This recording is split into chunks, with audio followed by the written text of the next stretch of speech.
মাধ্যমিক test paper solve করতে গিয়ে যেটা আমাদের ভীষণ পীড়া দিচ্ছে, যন্ত্রণা দিচ্ছে, ভাবাচ্ছে, এই মনে আছে এই মনে নেই, এবং কিছু কিছু প্রশ্নের কনফিউজড জাগছে যে এই প্রশ্নের উত্তর এটা হবে না এটা হবে, সম্পাদক এই লোক না সহ সম্পাদক এই লোক, সভাপতিকে, জমিদার সভার সভাপতিকে, জমিদার সভার সম্পাদককে, এইরকম বিভিন্ন যে প্রশ্নগুলো আমাদের খুব পীড়া দেয়, যন্ত্রণা দেয় এবং দিচ্ছেও আমরা জানি। এবং এই জানি বলেই আমি এবার পাঠ পাঠ করে কিছু তোমাদের প্রশ্নের উত্তর দেব।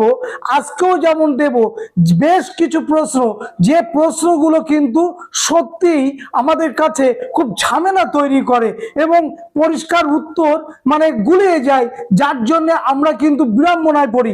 তাই এই ভিডিওটা তোমরা লাস্ট পর্যন্ত দেখবে যে কোন প্রশ্নগুলো আমাকে বিড়ম্বনা তৈরি করে। দেখো এখানে একটা প্রশ্ন বলছি প্রথমেই, জমিদার সভার সভাপতিকে, কেউ বলছে প্রসন্ন কুমার ঠাকুর, কেউ লিখছে রাধাকান্ত দেব, তাই না? জমিদার সভার সভাপতিকে, সম্পাদককে, তাহলে আমরা লিখবো জমিদার সভার সভাপতি কিন্তু রাধাকান্ত দেব আর সম্পাদক প্রসন্ন কুমার ঠাকুর, মনে থাকে যেন। তারপরে প্রশ্ন দেখো আর একটা সমস্যা তৈরি করে, সেটা হচ্ছে ঢাকা অনুশীলন সমিতি। ঢাকা অনুশীলন সমিতির প্রতিষ্ঠাতাকে, উত্তর হবে কিন্তু পুলিন বিহারী দাস। আচ্ছা, কলকাতা অনুশীলন সমিতি প্রতিষ্ঠা হয়েছিল 108 আপার সার্কুলার রোডে, তো সেইখানে আমরা দেখছি ব্যারিস্টার পি মিত্র, প্রমথনাথ মিত্র।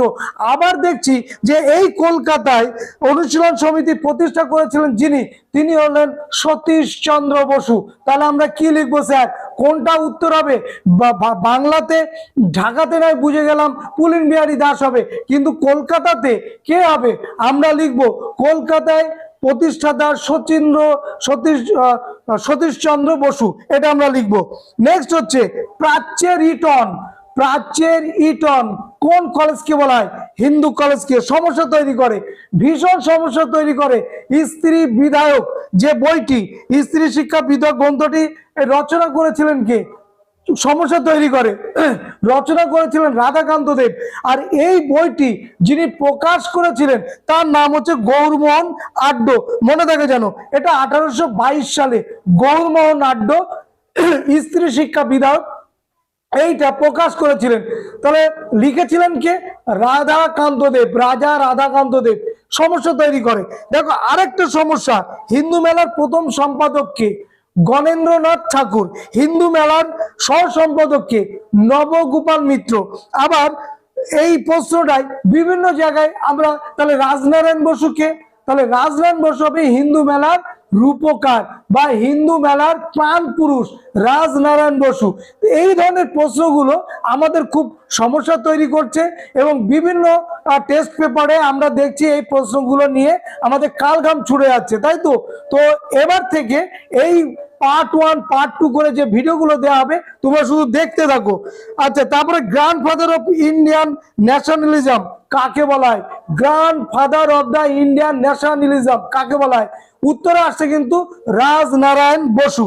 তাহলে এখান থেকে এই প্রশ্নগুলো তোমাদের দিলাম, তোমরা অবশ্যই সেগুলো করবে। আর যে প্রশ্নগুলো খুব সমস্যা তৈরি করছে, পাচ্ছি না, মনে থাকছে না, সেই প্রশ্নগুলো কি কি? 1 নম্বর, আলোমারা চলচ্চিত্রের পরিচালককে? আমরা জানি ইরানি। কি ইরানি? আর দেশাই ইরানি। কোন বইতে লেখা আছে? কোন বইতে লেখা আছে আর দেশের ইরানি। ক্লিয়ার? এটা কলকাতা বিশ্ববিদ্যালয়ের প্রথম মুসলিম স্নাতক, স্নাতক মানে BA pass, bachelor of arts কে? উত্তর কিন্তু মির্জা দেলোয়ার হোসেন, মনে থাকে জানো। মেজর হিউসেন নামক এই সেনাকর্তাকে কে গুলি করেছিল? তাই তো, কে? উত্তর হচ্ছে মঙ্গল পান্ডে। আচ্ছা, মঙ্গল পান্ডে কে? মঙ্গল পান্ডে হচ্ছেন সিপাহী বিদ্রোহ 1857 সালে 29 মার্চ ব্যারাকপুরে, সেই সিপাহী বিদ্রোহ যার হাত ধরে শুরু হয়েছিল তিনি মঙ্গল পান্ডে, অথবা সিপাহী বিদ্রোহের প্রথম শহীদ মঙ্গল পান্ডে।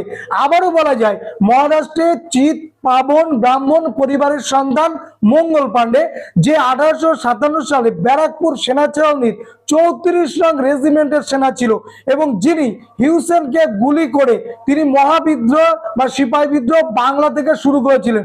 কিন্তু যদি প্রশ্ন আসে যে সিপাহী বিদ্রোহ প্রথম কোথায় শুরু হয়েছিল, ভেলোরে, মিরাটে না বাংলায়, কি লিখবো বলো তো? অবশ্যই লিখবো মিরাটে প্রথম শুরু হয়েছিল, তারপরে কিন্তু আমাদের কলকাতা। এবার কলকাতাতে শুরু হয়েছিল 29শে মার্চ, কোন কোন বইতে আছে মুর্শিদাবাদে প্রথম শুরু হয়েছিল। কনফিউজড? তো এই কনফিউজড জায়গাগুলো পরিষ্কার করে নাও। আমাদের আপাতত যেটা আমরা বলবো সেটা হচ্ছে 1857 সালে 29শে March Kolkata Barrackpore. Clear? Next যে প্রশ্নটা সমস্যা তৈরি করে, বেঙ্গল টেকনিক্যাল ইনস্টিটিউটের প্রথম অধ্যক্ষকে ভীষণ কনফিউজ তৈরি করে। Bengal BTI, Bengal technical institute, এর প্রথম অধ্যক্ষকে অনেকে লেখে প্রমথনাথ বসু, অনেকে লিখছে তারকনাথ পালিত। ম্যাক্সিমাম ছেলে মেয়ে যারা আমার এখানে পরীক্ষা দিচ্ছে তারাও লিখছে যে তারকনাথ পালিত, কিন্তু ভুল উত্তর। উত্তর হবে প্রমথনাথ বসু। নেক্সট কনফিউজ, ইয়াকুব হাসান নেতৃত্ব দেন কোন বিদ্রোহ? কোন বিদ্রোহী ইয়াকুব হাসান ছিলেন? সন্ন্যাসী, ফকির, কোল, ভিল, মোপলা, কোনটা? উত্তর হবে মোপলা বিদ্রোহ। আচ্ছা, মাদাম ভিকাজি রুস্তমজি কামা বা মাদাম কামা ভারতের বিপ্লববাদের জননী, তাই তো সবাই আমরা জানি। তো ইনি প্রথম ত্রিবর্ণ রঞ্জিত পতাকা কোন জায়গায় উত্তোলন করেছিলেন? ফার্স্ট কোথায় করেছিলেন জানাটা প্রয়োজন। তাহলে আমরা জানবো জার্মানির স্টুটগার্ট শহরে প্রথম মাদাম কামা বা মাদাম ভিকাজি রুস্তমজি কামা, ভারতের বিপ্লববাদের জননী, তিনি প্রথম তেরঙ্গা পতাকা তুলেছিলেন ভারতের বাইরে জার্মানিতে। মনে থাকবে। কনফিউজ প্রশ্ন। নেক্সট কনফিউজ প্রশ্ন, যে সিকিম ভারতের অঙ্গরাজ্যে পরিণত হয়েছিল কত সালে? এটা ততটা কনফিউজ না, কিন্তু এই সালটা মনে থাকে না? 1975 মনে থাকে জানো? 1975 সাল। আচ্ছা, নেক্সট ওস্তাদ নামে পরিচিত কে? এখানে কনফিউজ প্রশ্ন। ওস্তাদ নামে পরিচিত কে? ভীষণ কনফিউজ প্রশ্ন। তাহলে ওস্তাদ নামে আমরা দুজন তিনজনকে দেখতে পাই, যেমন ওস্তাদ জাকির হোসেন, যিনি বিখ্যাত তবলা বাদক, তাই তো? জাকির হোসেন। আবার দেখো ওস্তাদ বিখ্যাত তিনি সানাই বাদক, কে? আমরা জানি বিসমিল্লাহ খান, তিনিও ওস্তাদ নামে পরিচিত। তাহলে তবলা বাদক জাকির হোসেন, তিনিও ওস্তাদ নামে পরিচিত। আবার সানাই বাদক বিসমিল্লাহ খান, তিনিও হচ্ছে ওস্তাদ নামে পরিচিত। আবার ওস্তাদ নামে পরিচিত কে? ওস্তাদ আলিমউদ্দিন খান, তিনি হচ্ছে সুরকার, বাদক ও মাইয়ার ঘরানার প্রবর্তক। তাহলে আমরা কোনটা লিখবো? কে ওস্তাদ নামে পরিচিত? আমরা এই তিনজনের মধ্যে যে কোনো একজনের নামটা আমরা ওইখানে লিখে আসবো, পার্টিকুলার উল্লেখ করা নেই, তাই তো? তাহলে ওস্তাদ নামে কিন্তু অনেকেই পরিচিত আছে। এই ধরনের প্রশ্ন কিন্তু কনফিউজ তৈরি করে। তাহলে যে কোনো একটা উত্তর লিখে আসবো, হয় লিখবো ওস্তাদ আলাউদ্দিন খান, ঠিক আছে, অথবা লিখে আসবো ওস্তাদ বিসমিল্লাহ খান। আচ্ছা, এরপরে শিডিউল কাস্ট ফেডারেশন কে প্রতিষ্ঠা করেন? কেউ বলছেন বি.আর. আম্বেদকর, কেউ বলছেন যে না হরিচাঁদ ঠাকুর, কেউ বলছেন না নারায়ণ গুরু, কেউ বলছেন না অন্য কেউ, জ্যোতিবা ফুলে। তাহলে এইরকম কনফিউজ চলে আসছে। তো এইখানের উত্তর হবে বি.আর. আম্বেদকর, ঠিক আছে। নেক্সট হচ্ছে তত্ত্ববোধিনী সভা, এই একটা হেভি কনফিউজ প্রশ্ন। তত্ত্ববোধিনী সভা প্রতিষ্ঠা করেন কে? দেবেন্দ্রনাথ ঠাকুর। আর তত্ত্ববোধিনী পত্রিকার সম্পাদক কে? অক্ষয় কুমার দত্ত। মনে থাকে জানো? ভারতের বেকন অক্ষয় কুমার দত্ত, ঠিক আছে। আচ্ছা, দেখো এই প্রশ্নগুলো কিন্তু কনফিউজ তৈরি করে, এবং সেই জায়গাটা পরিষ্কার করবার জন্য আমার এই ভিডিওটা দেয়া, অবশ্যই শেষ পর্যন্ত দেখবে। বিশ্বভারতী প্রতিষ্ঠায় রবীন্দ্রনাথকে সাহায্য করেছিল কে? বিশ্বভারতী প্রতিষ্ঠায় রবীন্দ্রনাথকে সাহায্য করেছিল কে? উত্তর হবে ব্রজেন্দ্রনাথ শীল, ঠিক আছে। ফ্লাইট কমিশন কোন বিদ্রোহের সঙ্গে যুক্ত? ফ্লাইট কমিশন আইন অমান্য আন্দোলনের সঙ্গে যুক্ত, তেভাগা আন্দোলনের সঙ্গে যুক্ত, তেলেঙ্গানা আন্দোলনের সঙ্গে যুক্ত, গুলিয়ে যায়। উত্তর কি হবে? তেলেঙ্গানা, সরি তেভাগা। দেখেছো আমারই গুলিয়ে যাচ্ছে। তেভাগা, তেভাগা আন্দোলন কোথায় ছিল? বাংলায়। অর্থাৎ স্বাধীনতার প্রাককালে, অর্থাৎ স্বাধীনতার আগে আমরা দেখব যে তিনটে কৃষক বিদ্রোহ হবে। বাংলাতে হবে তেভাগা আন্দোলন, এছাড়া থাকবে পুন্নাপ্রা ভাইলার আন্দোলন, এগুলো আমরা পাবো, তাই না? আর হচ্ছে তেলেঙ্গানা আন্দোলন পাবো আমরা। তাহলে তিনটে আন্দোলন, তিনটে কিন্তু কৃষক আন্দোলন স্বাধীনতার পর্বের কালে। নেক্সট হচ্ছে মাদ্রাজে আত্মসম্মান আন্দোলন কে শুরু করেছিলেন? কনফিউজ প্রশ্ন। রামস্বামী নাইকার, মনে থাকে জানো। নেক্সট হচ্ছে পুরুলিয়া জেলাটা, এটা একবার এসেছিল মাধ্যমিক পরীক্ষায়। পুরুলিয়া কত সালে পশ্চিমবঙ্গের সঙ্গে যোগ হয়? পুরুলিয়া জেলাটা কত সালে? 1956 সালে। মাধ্যমিকে এসেছিল কিন্তু। তো এই ধরনের প্রশ্ন দুটো যে চারটে আসবে না কোনো গ্যারান্টি নেই। সুতরাং সময় যখন আছে, আমার চোখ বুলাতে অসুবিধে কি? আমি অবশ্যই চোখ বুলিয়ে যাব, মনে থাকে জানো। আর পুরুলিয়া কি জন্য বিখ্যাত? ছৌ নাচের জন্য বিখ্যাত, মনে থাকে জানো। নেক্সট হচ্ছে বালাকোটের যুদ্ধ কত সালে হয়? বালাকোটের যুদ্ধে, যে যুদ্ধে সৈয়দ আহমেদ খান মৃত্যুবরণ করেছিলেন, এবং এই যুদ্ধ হয়েছিল শিখদের সঙ্গে, কত সালে? 1831 সালে, মনে থাকে জানো। নেক্সট হচ্ছে ভারতের কমিউনিস্ট পার্টিকে নিষিদ্ধ ঘোষণা করা হয় কত সালে? ভারতের কমিউনিস্ট পার্টি কত সালে নিষিদ্ধ করা হয়েছিল? যে পার্টিকে দ্বিজ বলা হয়, কেন? দুবার জন্ম হয়েছিল। একটা হচ্ছে রাশিয়ার তাসখন্দে 1920 সালে মানবেন্দ্রনাথ রায়ের নেতৃত্বে, আর একটা হচ্ছিল আমাদের কানপুরে 1925 সালে। তো এই পার্টিটা 1925 সালে প্রতিষ্ঠা হয়ে গেল, আর তার 4 বছরের মাথায় 1929 সালে ব্রিটিশ সরকার কেন বন্ধ করে দিল? কারণ হচ্ছে এই কমিউনিস্ট পার্টির নেতৃত্বে ওই সময়কালে যতগুলো জঙ্গি আন্দোলন হচ্ছিল, শ্রমিক আন্দোলন, তার নেতৃত্ব দিচ্ছিল কমিউনিস্ট পার্টির নেতারা, তাই কমিউনিস্ট পার্টিকে নিষিদ্ধ করেছিল। বোঝা গেল? আর কি সাম্যবাদের প্রসার হচ্ছিল, সেটাও ব্রিটিশের পক্ষে শুভ নয়, তার জন্য বন্ধ করে দিয়েছিল 1929 সালে। আবার দেখো, এই 1929 সালে মিরাটে লাহোর ষড়যন্ত্র মামলা হবে, যে মিরাটে লাহোর ষড়যন্ত্র মামলায় 33 জনকে কমিউনিস্ট বা শ্রমিক নেতাকে গ্রেপ্তার করবে। মুজাফফর আহমেদ, এস.এ. ডাঙ্গে, সিংহাবলু চেট্টিয়ার এবং 3 জন বিদেশি থাকবে এই মিরাট ষড়যন্ত্র মামলায়। এবং মিরাট ষড়যন্ত্র মামলায় এবছর কিন্তু ভীষণ চান্স আছে আসবার জন্য, অবশ্যই করে রাখবে 4 নম্বরের জন্য। সেই 3 জন বিদেশি শ্রমিক নেতা কে কে? হাসিনসন, ফিলিপ স্প্রাট আর বেঞ্জামিন ব্রাডলি। এই লেস্টার হাসিনসন, ফিলিপ স্প্রাট আর বেঞ্জামিন ব্রাডলে বা ব্রাডলি, এই 3 জন, মনে থাকে জানো। তাহলে সময়কাল কি? 1929 সাল। তাহলে 1929 সালে মিরাট ষড়যন্ত্র মামলা, 1929 সালে ভারতের কমিউনিস্ট পার্টিকে নিষিদ্ধকরণ। দেখো পরের প্রশ্ন, নমশূদ্রদের ধর্মীয় নেতা কে? হরিচাঁদ ঠাকুর এবং তার পুত্র গুরুচাঁদ ঠাকুর। নমশূদ্রদের ধর্মীয় আন্দোলনের নেতা হরিচাঁদ ঠাকুর এবং তার পুত্র গুরুচাঁদ ঠাকুর, মনে থাকে জানো। ফরওয়ার্ড ব্লক দল, ভীষণ ইম্পর্টেন্ট প্রশ্ন। ফরওয়ার্ড ব্লক দল কত সালে প্রতিষ্ঠা হয়? 1939 সালে। প্রেক্ষাপটটা কি ছিল? 1919 সালে তিনি হারিয়ে দিয়েছিলেন কংগ্রেসের সভাপতি রূপে পট্টভি সীতারামাইয়াকে, মনে পড়ে? সেই পট্টভি সীতারামাইয়াকে যেই হারিয়ে দিল, তখন সঙ্গে সঙ্গে গান্ধীজি উক্তি করলেন, পট্টভি সীতারামাইয়ার হার মানে আমার হার।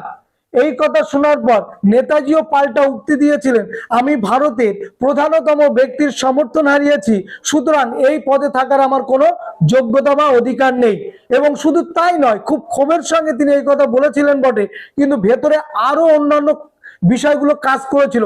তার মধ্যে 1 নম্বর কাজ হচ্ছে যে কংগ্রেস ওয়ার্কিং কমিটি 1 বছরের মধ্যে গঠন করতে হয় সভাপতি হওয়ার পর, কিন্তু দুর্ভাগ্য কংগ্রেসের দক্ষিণপন্থী লবির জন্য তিনি 1 বছরের মধ্যে কংগ্রেসের কেন্দ্রীয় কমিটি বা ওয়ার্কিং কমিটি গঠন করতে পারেননি অসহযোগিতার জন্য। তাই বীতশ্রদ্ধ হয়ে তিনি কংগ্রেস থেকে বেরিয়ে এলেন 1939 সালে, এবং বেরিয়ে এসেই তিনি করলেন ফরওয়ার্ড ব্লক দল, মনে থাকে জানো। তাহলে কত সালে? 1939। আর 1939 আরেকটা কারণে বিখ্যাত, কি বলতো? দ্বিতীয় বিশ্বযুদ্ধের শুরু, হিটলারের পোল্যান্ড আক্রমণের মধ্য দিয়ে, মনে পড়ে?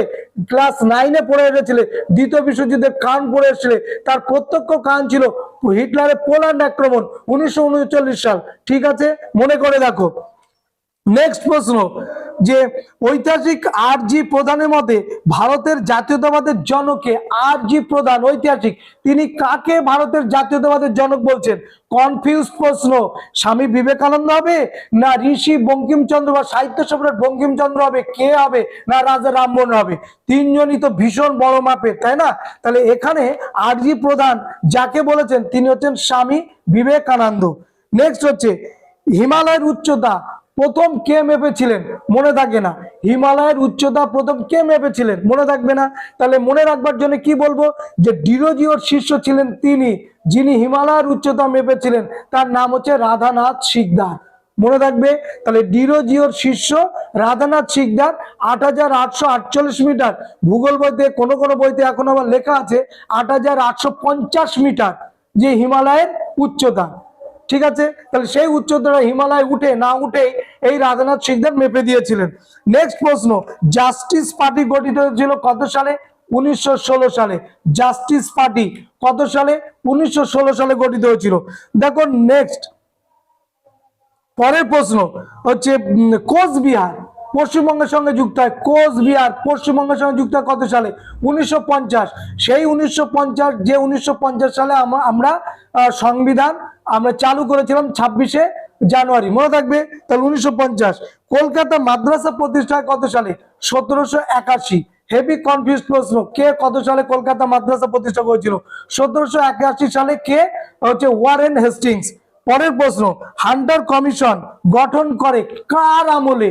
হান্টার কমিশন গঠিত হয়েছিল কার আমলে? কোন বড়লাটের আমলে? লর্ড রিপন, মনে থাকে যেন। কত সালে? 1882 সালে। আর হান্টার কমিশন কি জন্য বিখ্যাত? যে পরাধীন ভারতের প্রথম যে শিক্ষা কমিশন তার নাম হচ্ছে হান্টার কমিশন। পরাধীন ভারতে প্রথম শিক্ষা কমিশনের নাম হান্টার কমিশন। স্বাধীন ভারতের প্রথম শিক্ষা কমিশনের নাম হচ্ছে সর্বপল্লী রাধাকৃষ্ণন কমিশন বা বিশ্ববিদ্যালয় কমিশন, 1948 সালে, মনে থাকে যেন। নেক্সট প্রশ্ন, বামাবোধিনী পত্রিকার স্থায়িত্বকাল ছিল কত বছর?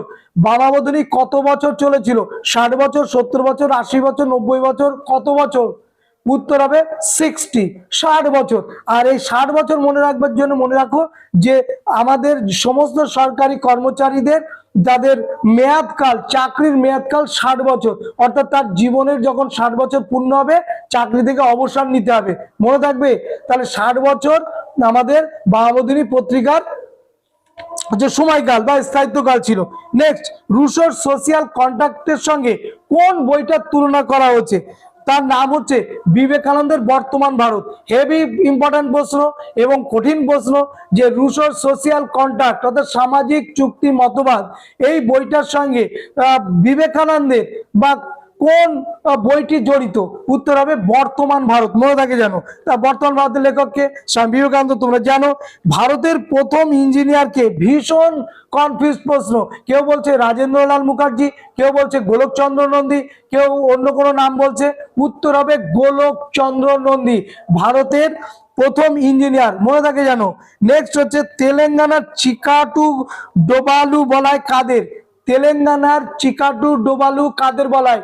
কমিউনিস্টদের, কংগ্রেসীদের নয়, কমিউনিস্টদের, মনে থাকে জানো। নেক্সট হচ্ছে চারু মজুমদার নেতৃত্ব দিয়েছিলেন কোন আন্দোলনের?